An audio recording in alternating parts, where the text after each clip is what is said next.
네, 사랑합니다. 한번 따라서 하세요. 사랑합니다. 감사합니다. 축복합니다. 네, 오늘도 좋은 주일 아침입니다. 데살로니가 전서의 말씀을 나누려고 하는데요. 이 데살로니가 전서는 사도 바울이 주후 51년경에 데살로니가에 있는 교회에 보내진 편지입니다.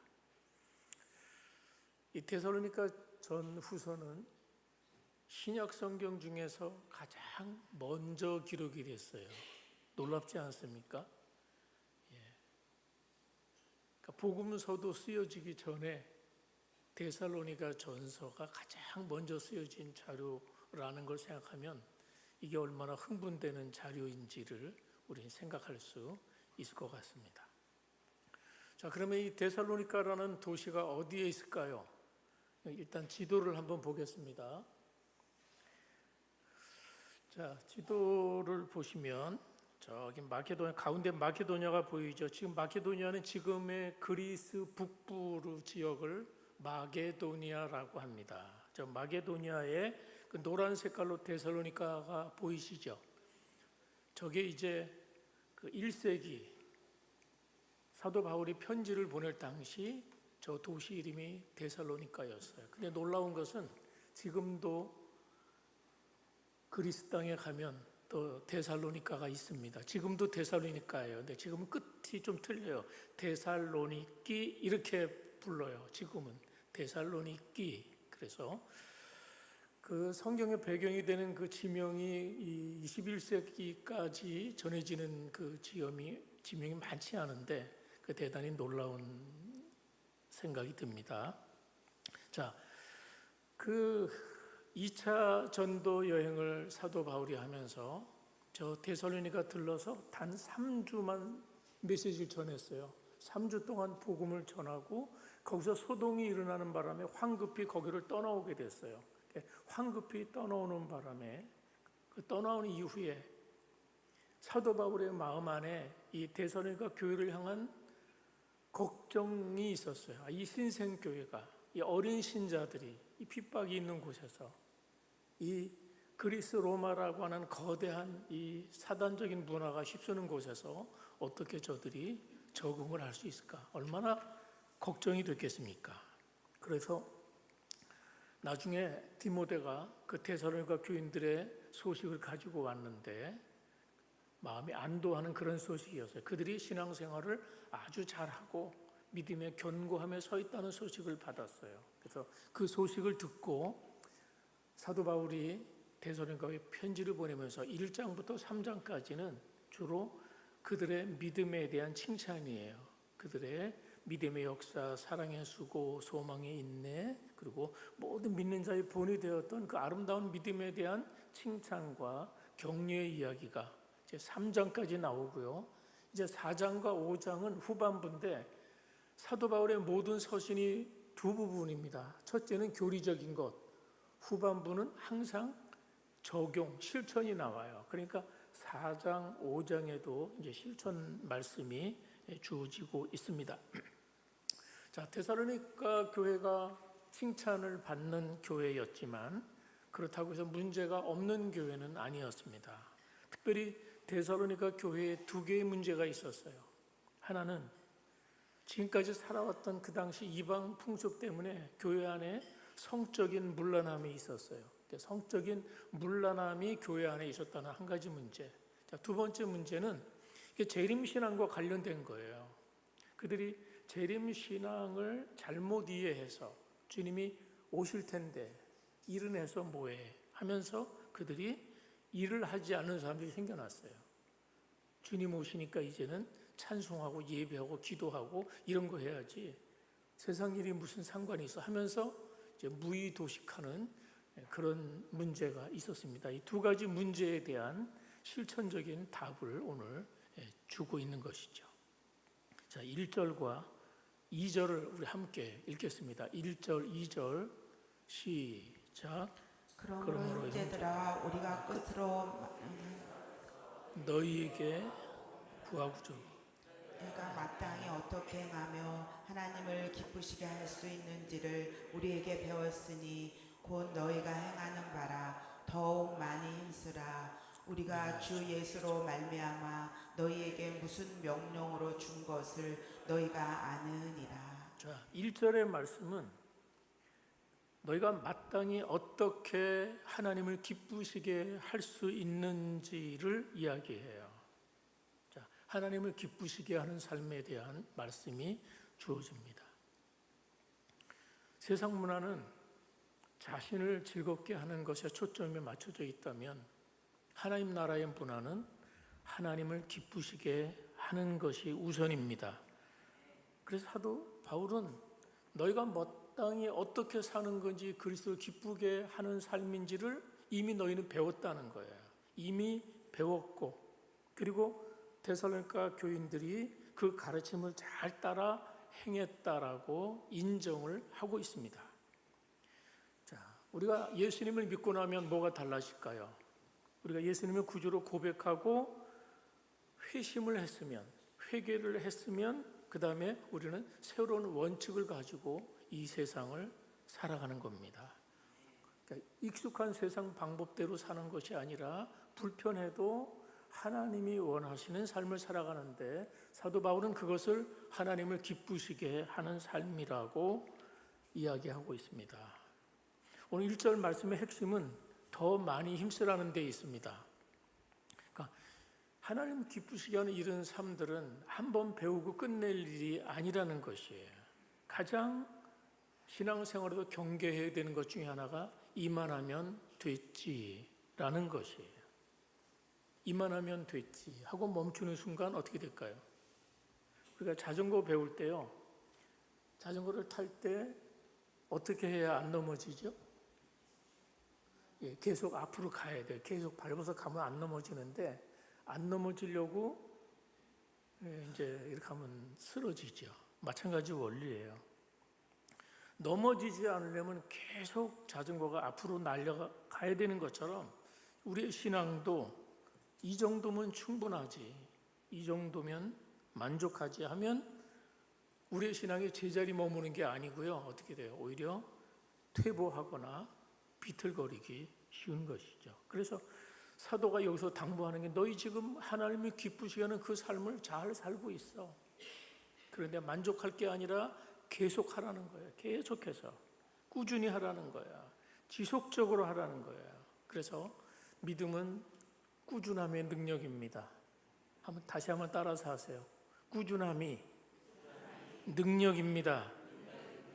우리가 해온 만큼 이만하면 충분한 게 아니라 주님이 다시 오실 날이 가까울수록 아니면 세상에 박해나 어려움이 많으면 많을수록 우리의 신앙은 더 많이 그렇게 힘써서 해야 되는 것이죠. 그래서 우리는 더 힘써야 되는데 이것을 명령으로 준다고 하면서 이제는 구체적인 이야기가 나와요. 매일매일의 삶에서 어떻게 살아야 하나님을 기쁘시게 할 수 있을까? 더 구체적인 대답을 주는데요. 그게 3절 말씀이에요. 자, 3절 함께 읽습니다. 시작. 하나님의 뜻은 이것이니 너희의 거룩함이라 곧 음란을 버리고. 자, 우선 하나님의 뜻이 뭐냐? 하나님의 뜻은 거룩함에 있습니다. 하나님의 뜻은 거룩함이에요. 하나님의 뜻은 너희의 행복이 아니에요. 하나님의 뜻은 너희의 성공이 아니에요. 하나님을 기쁘시게 하는 것은 내가 떵떵거리고 잘 사는 게 하나님의 뜻이 아니라 구별된 삶이 하나님의 뜻이라는 거예요. 그러니까 우리가 하나님 믿는다는 것은 예배만 잘 드리는 걸 말하지 않아요. 교회만 잘 다니는 걸 말하지 않아요. 물론 교회를 잘 다녀야 되고 예배를 잘 드려야 하는 것이죠. 그런데 구원은 구원받은 삶이 있는 거예요. 그 구원받은 삶에 있어서 그것을 우리는 거룩한 삶, 구별된 삶이라고 이야기를 하는 것입니다.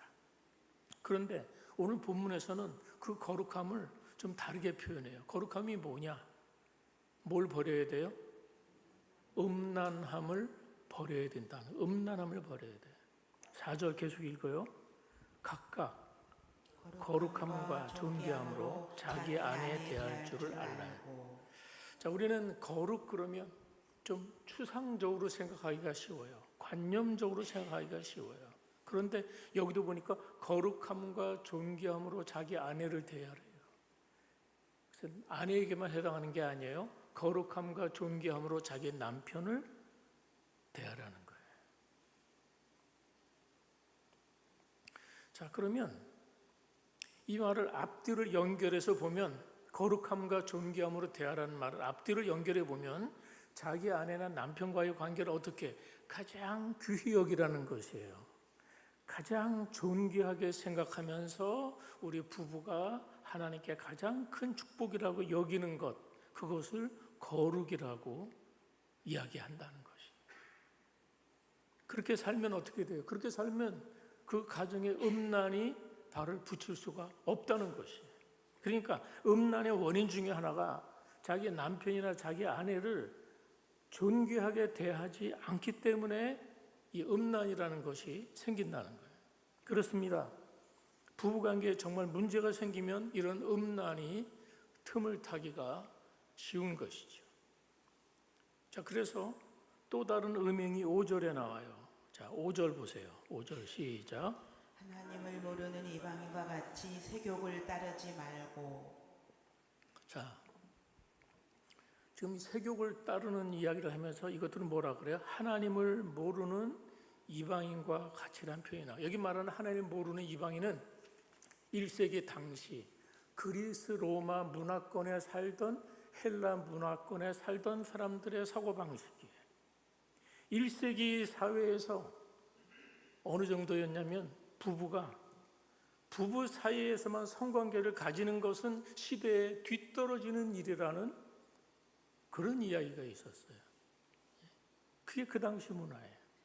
그러니까 성적 개방이 지금 아까 지도에서 보여드렸던 그 마게도냐 지역, 그 지방에서 용인되던 그런 어떤 문화가 있는데 그 문화 속에는 첩을 두는 것은 너무나 당연한 일이고 또 매춘을 정식적인 직업으로 취급하는 그런 당시 문화였어요.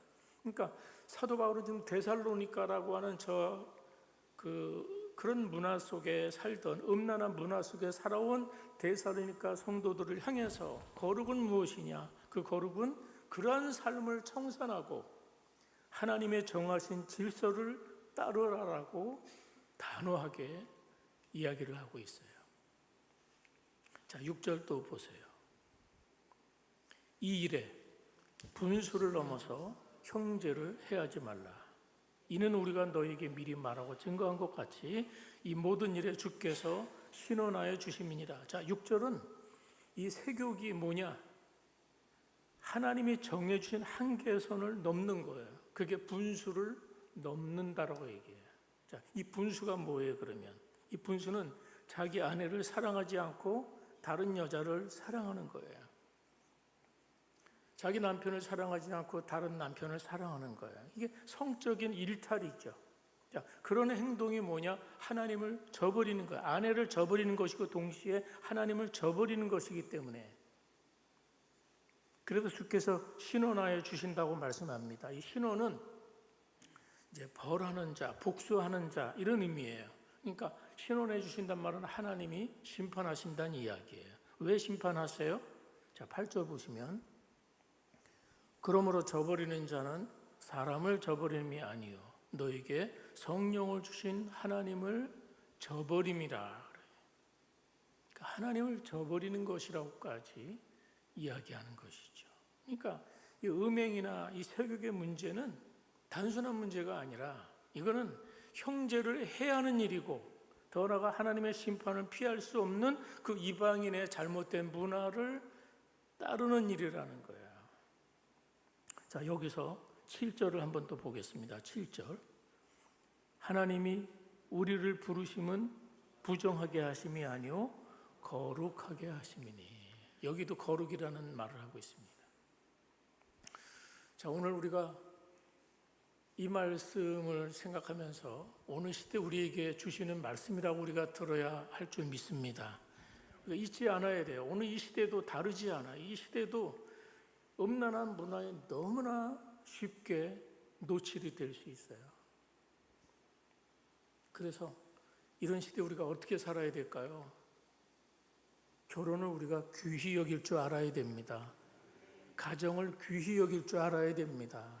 귀히 여겨, 존귀하게 여기라. 거룩함과 존귀함으로 가정을 여기고 그렇게 관계를 걸어가는 것이 주님의 뜻이라는 거예요. 그 다음에 정절을 지키는 것. 그래서 우리의 마음과 눈을 깨끗이 하는 것. 바로 그것이 오늘날에도 소중한 가치인 걸 믿으시기 바랍니다. 오늘날 세상 문화는 눈만 뜨면 그런 문화가 얼마나 우리 가까이 쉽게 노출이 됩니까? 우리 여기 학생들도 있는데 이 말씀을 잘 알아듣고 정절을 지키며 살 수 있기를 바랍니다. 아멘은 학생들이 해야 되는데 그렇습니다. 이 시대에도 거룩함이 하나님의 뜻이고 하나님이 기뻐하시는 일이라는 사실을 잊지 않으시기를 바랍니다. 자, 그 다음에 9절 보세요. 이제 부부관계 이런 더 순결하라는 말씀을 해요. 이제는 그 더 순결이 더 형제를 사랑하는 것으로 이어지고 있어요. 자, 9절 보겠습니다. 9절 시작. 형제 사랑에 관하여는 너에게 쓸 것이 없음은 너희들 자신이 하나님의 가르침을 받아 서로 사랑함이라. 자, 이제 그리스도를 믿고 나서 우리는 새로운 생명을 부여받은 성도는 또다시 함께 그리스도를 믿는 그 모든 성도와 영적으로 형제가 되는 거예요.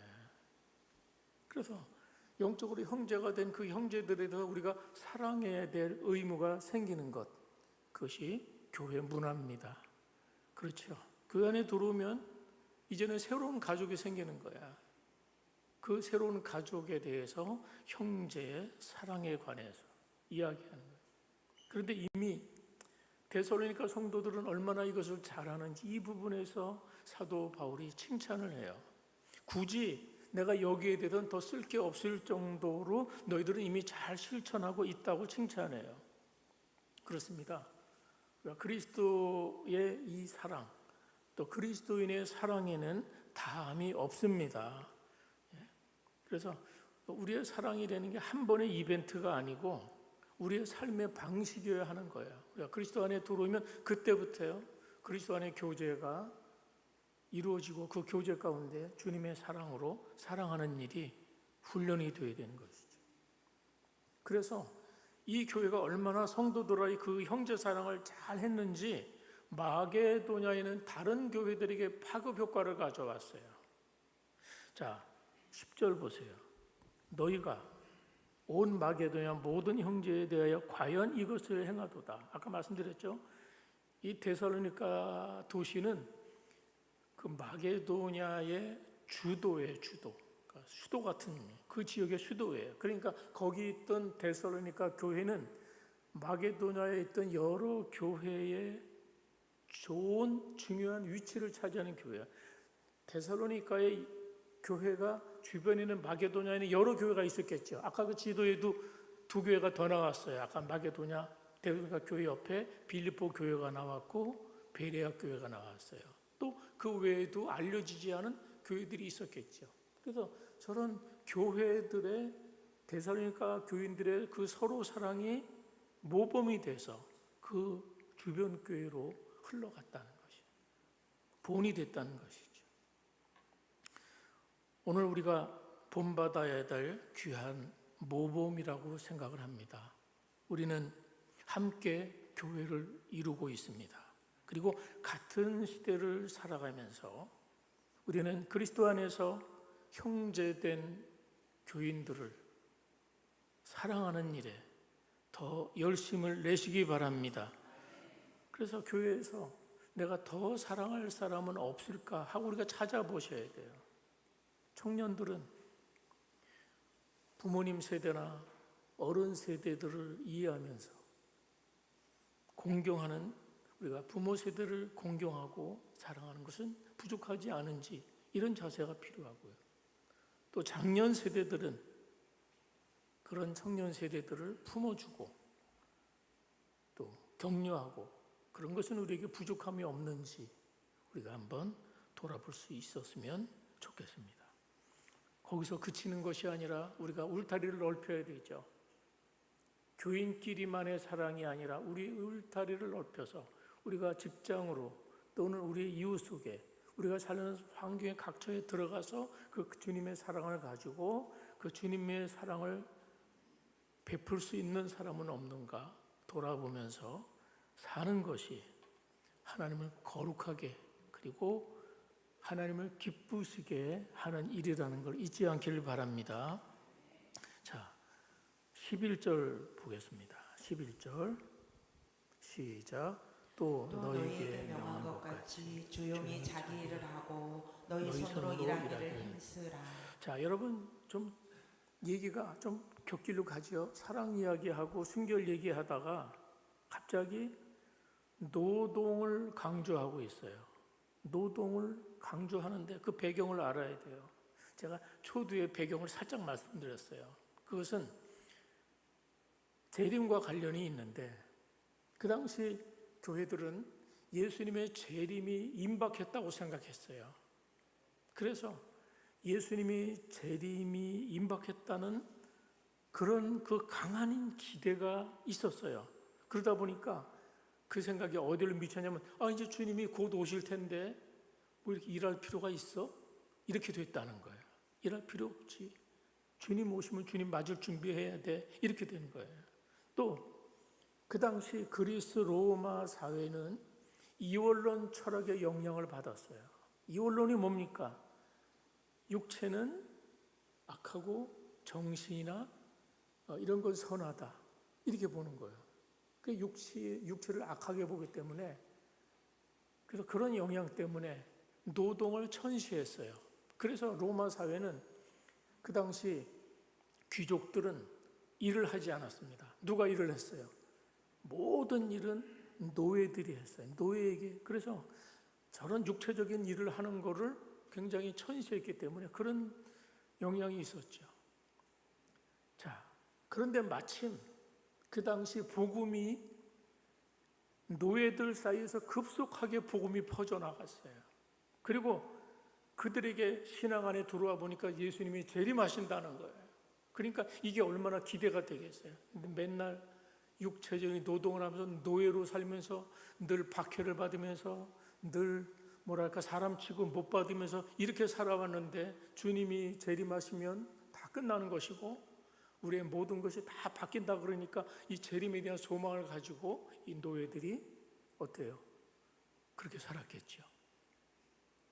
그런데 그 굉장한 소망인 재림 소망이 현재 자신들이 하는 일에 대해서 흥미를 잃어버리게 한 거예요. 왜? 이거 일하는 거는 세속적이야 라는 생각이 들었다는 거죠. 이게 무슨 의미가 있어? 주님이 곧 오실 텐데 하면서 그들은 오직 기도하고 예배하고 교제하고 봉사하는 이런 일만 귀중하지 저 나가서 육체적인 일하는 거는 그건 아니야. 이렇게 된 분위기예요. 자, 그래서 주님의 재림이 임박했다고 하면서 생업을 중단하고 그러면 어떻게 돼요? 생업을 중단했으면 어떻게 먹고 살아요? 누군가 도와줘야 되는 거예요. 그래서 남에게 의지하면서 무의도식하는 그런 무리들이 교회 안에 존재하고 있다는 거예요. 그래서 이것을 데살로니가 전서 5장 14절이나 데살로니가 후서 3장 6절 11절에도 나오는데 일하는 자들은 뭐라냐면 게으르게 행하는 자들이라고 규정을 하고 있어요. 이거는 바울이 생각하는 이 노동은 단순히 생계 문제가 아닌 것이에요. 이것은 신앙 공동체의 문제고 복음의 명예의 문제하고 직결된 문제로 보았던 것이에요. 단순히 일을 안 하는 걸로 끝나는 거 아니고 이건 공동체의 문제가 되는 것이고 복음의 명예를 실추시키는 일이라는 그 진단을 내리는 거예요. 그래서 12절은 이렇게 경고합니다. 12절 보세요. 이는 외인에 대하여, 외인은 뭐예요? 불신자들, 안 믿는 사람들, 그런 사람들에 대해서 어떻게 행하라고요? 단정히 행하고 또한 아무 궁핍함이 없게 하려 합니다. 그러니까 지금 그 잘못된 종말론의 배후에 그 폐해가 두 가지예요. 폐해가 두 가지. 하나는 믿지 않은 사람에게 덕이 안 되는 거예요. 덕이 안 돼. 그러니까 외인에 대해서 단정하라는 말은 세상 사람들이 걱정하는 성도들이 됐다는 거예요.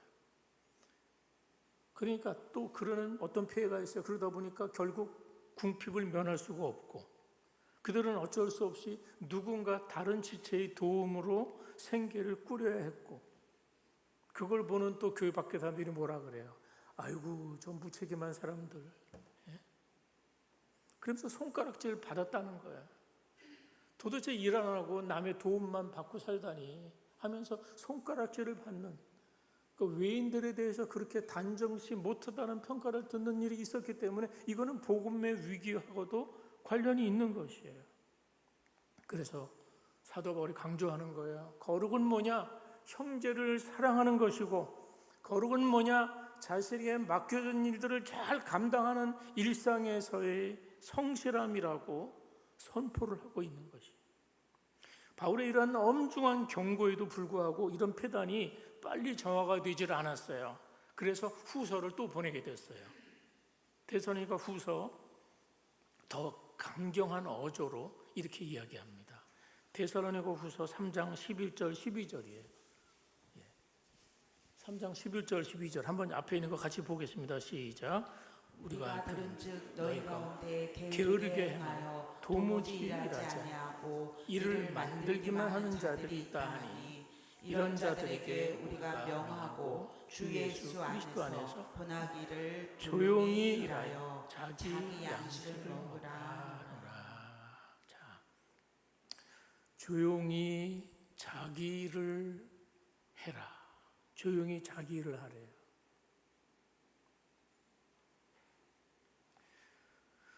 자, 우리가 자기 생계를 할 수 있으면 열심히 책임져야 됩니다. 그런데 여기서 우리가 이 말씀을 이렇게도 적용할 수 있어요. 남을 비방하거나 쓸데없이 간섭하지 말라는 의미로도 우리는 적용할 수 있습니다. 그러니까 남의 일에 참견하지 말라는 거예요. 자, 우리가 이제 이렇게 볼 수 있어요. 우리가 교회 안에서도 흔히 문제가 생기는 게 말 때문에 문제가, 남의 일에 참견해서 문제가 생겨요. 특히 이제 남자들에 비해서 여자들이 특성상 남자보다는 말이 많습니다. 말을 많이 해야 돼요. 그렇죠? 맞죠? 남자들은 교제하는데 말로 교제하기보다는 그냥 같이 뭐 음식을 먹거나 같이 뭘 하거나 그러면서 친해지는데 좀 여자분들은 말을 많이 해야 이제 친해지는 것 같아요. 근데 말을 많이 하다 보니까 남 이야기를 그렇게 하는 거예요. 남 이야기를. 남 이야기라는 게 그건 뭐예요? 남 흉을 보잖아요. 남 흉을 봐요. 그리고 이제 소문이 퍼지죠.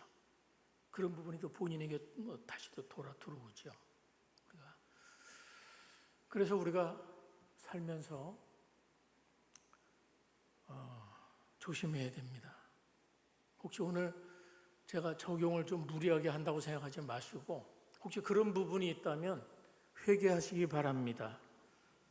그런 부분이 회개해야 돼요. 그리고 그런 일을 멈춰야 돼요. 자꾸 남의 얘기하는 거 있잖아요. 뭐 이렇게 허물 없는 사람은 없습니다. 다 허물이 있거든요. 다 자기 관점에서 좀 틀린 건데 그 사람 입장 바꾸는 부분은 또 다를 수 있는데도 이렇게 이제 이런 일들이 있어서 그래서 조용히 일하라는 거예요. 조용히 자기 일을 한다는 거예요. 오늘날도 뭐 그렇다고 제가 여성들에게만 드리는 말씀이 아닙니다. 남자들도 마찬가지잖아요. 더군다나 오늘날은 SNS를 통해서 미디어를 통해서 우리는 너무 많은 것을 알아요 지금. 그래서 우리가 간섭할 때가 너무 많아. 너무 간섭할 때가 많아. 정치, 경제, 뭐 오만 가지를 다 간섭하려고 하다가 뭐 그거 자체가 잘못된 건 아닌데 어쨌든 그래서 우리는 자칫하면 쓸데없는 논쟁에 빠지거나 그런 경향이 이 시대에 있지 않습니까? 그러니까 이념이 다르다는 것 때문에 누군가를 불편하게 하고 저도 목사님들 이렇게 커뮤니티나 뭐 이런 데 들어가 보면 엉뚱한 글을 한 번씩 툭툭 올려서 이 평화를 깨뜨리는 사람들이 있어요. 물론 그렇게 하는 분의 의도를 모르지 않아 이 사람들은 그게 이제 뭐 잘하는 것이라 정치를 위해 나라를 위해서 그런다고 생각을 하지만 다 나름대로 자기가 판단하고 다 기도하고 하는데 굳이 그렇게 더 논쟁에 휘말리게 해서 맞지 않죠. 그래서 묵묵히 자기 일을 잘 할 수 있기를 바랍니다. 남에게 지나친 간섭하거나 하지 않고 묵묵히 의를 하는 것. 그것은 1세기 교회 내에도 그런 말들이 많아서 빌립보 교회도 유오디아, 순두계 이런 두 분이 그냥 싸우는 바람에 교회가 어려워지잖아요. 그래서 말을 많이 하지 말라고 계속 강조하는 이유가 그런 이유도 있는 것이죠. 그래서 오늘 우리가 특별히 하나님을 기쁘시게 하는 일에 우리의 특별히 언어를 통한 이런 것들이 잘못되지 않도록 우리의 언어의 정결함을 한번 돌아볼 수 있기를 바랍니다. 자, 그 다음에 너의 손으로 일하기를 힘쓰라 그러는데 우리 이렇게 살아야 돼요. 사실은 최선을 다해서 열심히 사셔야 돼요. 정직히 일을 해서 아무 궁핍함이 없어서 남에게 불필요한 신세를 지지 않는 게 그게 성경적이에요. 뭐 도움 받는 게 잘못했다라고 이야기하는 건 아니에요. 도움 받을 수 있어요. 도와주어야 해요. 그렇지만 어떻게 살아야 됩니까? 할 수 있으면 최선을 다해서 열심히 살아서 정직히 살아서 할 수 있으면 벗어나는 것이 좋지요. 자기 손으로 열심히 수고해서 사는 것이 정직하게 사는 게 필요합니다. 나라에서 도와주는 것도 좋은데요. 너무 지나치게 도와주면 국민을 일 안 하게 만듭니다. 그런 면도 있어요. 일 안 하고도 보조금으로 타서만 살 수 있으면 그건 안 되는 거잖아요. 최선을 다해서 우리는 성실하게 자기 삶을 사는 것이 거룩함이고 하나님 기쁘시게 하는 일이에요. 또 외인에게 단정히 행하라 그랬는데 아까 이미 말씀드렸어요. 외인에 대한 평가예요. 자, 우리는 그리스도인은 세상 사람들 눈에 어떻게 비추는가가 중요해요.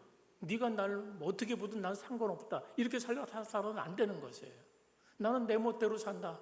나는 내 신앙대로 산다가 아니에요. 오늘 말씀에 의해서 보니까 세상 사람들의 눈에 교회가 어떻게 비추어주느냐가 참 중요한 거예요. 사회에서 지탄을 받는 사람이 되면 안 된다는 것이죠. 가끔 뉴스에 어느 목사님이 어느 장로님이 도덕적으로 막 지탄받는 그런 뉴스가 나오면 그건 그분만 망신이 아니에요. 교회에 악영향을 끼치는 그런 일들이 있는 것이. 그래서 그리스도인은 열심히 일하고 경건하게 살아야 되는 것이죠. 그래서 참 믿을 만한 사람이구나라고 인정을 받아야 되는 것이죠. 거룩함이란 내일 주님이 오신다고 할지라도 오늘 맡겨진 일을 성실하게 사는 것이 우리의 거룩함입니다. 그 거룩함을 가정에서, 직장에서, 학업에서 성실하게 최선을 다해 감당하는 것, 그것이 우리의 거룩함이라는 사실이에요. 어떤 회사에서 크리스찬 직원이 있습니다. 근데 그 사람이 눈에 띄는 화려한 언변은 없어요. 말은 없어요. 그렇지만 가만 보면 아주 정직하고 묵묵히 맡은 일을 잘 감당해요. 동료들이 이렇게 말하죠. 저 사람은 믿음이 있는 신뢰할 만한 그런 사람이야. 그런 사람은요, 주변 사람들을 힘들게 하지 않습니다. 오히려 주변 사람들을 도우면서 하나님을 기쁘시게 하는 것이죠. 사랑하는 여러분, 하나님을 기쁘시게 하는 것은 무슨 거창한 영웅담이 아닙니다. 하나님이 기쁘시게 하는 특별한 굉장한 뭘 하는 것이 아닙니다. 우리의 매일의 삶에서 음란함을 이기고, 그리고 형제를 사랑하고, 그리고 나에게 맡겨진 일들을 성실하게 감당해 나가는 것, 그것인 것이죠. 그것이 거룩한 백성의 생활이고, 그것이 하나님을 기쁘시게 하는 삶이라는 것입니다. 저는 오늘 이 말씀을 드리면서 오해가 없기를 바랍니다. 성경 우리에게 완벽을 요구하는 것 아니에요. 우리가 어떻게 완벽하게 살겠어요? 우리 연약함이 있죠. 우리 그런 문화의 노처럼 연약함이 있어요. 그러나 그럴 때마다 내 부족함을 인정하고 하나님 앞에 인정하시면 돼요. 혹시 마음에 부담이 있는 것이 있다면 하나님 앞에 인정하시고 앞에 기도하셔야 돼요. 성령님이 도와주실 수 있습니다. 성령님이 도와주십니다. 우리가 완벽하게 해낼 수는 없지만 성령님이 도와주시면, 성령님은 우리의 연약함을 도우시고 우리를 거룩함으로 이끌어 가실 것입니다. 그래서 오늘도 내게 맡겨주신 가정과 일터에서 거룩한 하나님의 백성답게 일하면서 오늘도 하나님을 기쁘시게 하며 하나님의 거룩한 백성들로 승리하는 우리 모두가 되시기를 주의 이름으로 축원합니다. 함께 기도할까요? 오늘 말씀을 드리면서 여러분에게 주어지는 음성은 무엇입니까? 1세기 데살로니가 교회에 주어졌던 그 말씀과 오늘 우리가 사는 세대가 다르지 않다는 생각입니다. 오늘도 하나님 맡겨주신 자리에서 충성하며 살아가도록 도와주시옵소서. 우리 일터와 가정과 학업에서 성실하게 주어진 삶을 살게 하시고, 믿지 않은 사람들 속에서도 정직과 신뢰로 인정받는 그런 삶이 되게 해주시도록, 내가 가는 일터와 내가 만나는 사람들 속에서 인정받는 그런 삶을 살도록 주여 도와주시옵소서. 우리의 가정을 거룩한 가정 위에 세워주시옵소서. 맡겨진 자리에서 충성스럽게 사명을 감당해서 하나님을 기쁘시게 하는 우리 모두가 되게 해주시도록 우리 함께 기도하겠습니다.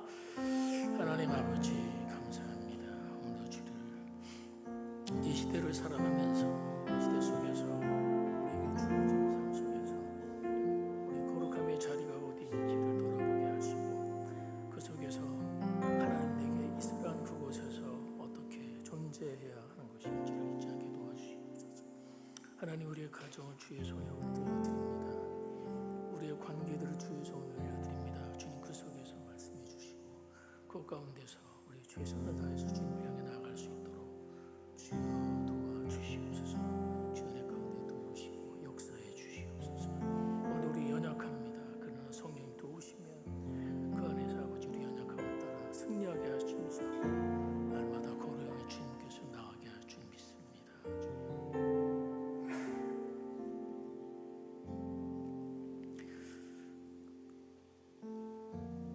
거룩하신 아버지 하나님, 오늘도 말씀을 통해서 우리의 삶들을 돌아보게 하시니 감사합니다. 우리가 하나님을 기쁘시게 하는 것을 어렵게 생각하지 않고 매일의 삶에서 조용히 자기 일에 충실하면서 그 세상에서 신뢰를 받으며 또 공동체 유익을 주는 그런 사람들이 다 될 수 있도록 주여 저희들에게 역사해 주시옵소서. 우리 연약하지만 성령이 도우시면 우리가 승리하게 될 줄 믿습니다. 오늘도 우리의 가정과 일터와 우리의 삶이 주의 놀라운 은혜로 부어지게 하시고 삶 감당할 수 있는 종들이 되게 하옵소서. 예수님 이름으로 기도하옵나이다. 아멘. 네, 우리 함께 찬송가 452장 찬송입니다. 452장입니다.